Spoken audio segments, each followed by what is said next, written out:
Pertunjukan Sinrili hingga tari tradisional Lipa Sabe disajikan untuk menarik minat kaum milenial.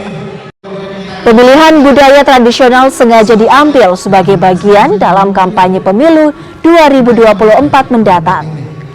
Selain untuk mengajak kaum muda untuk memilih di Pilpres mendatang, juga untuk mengkampanyekan budaya lokal yang kini kian ditinggalkan. Kalau ini kan konteks kebudayaan, saya pas di sini aja. Nah, cuma memang saya mundur dari komisaris dan lain-lain itu sebenarnya juga dalam rangka itu.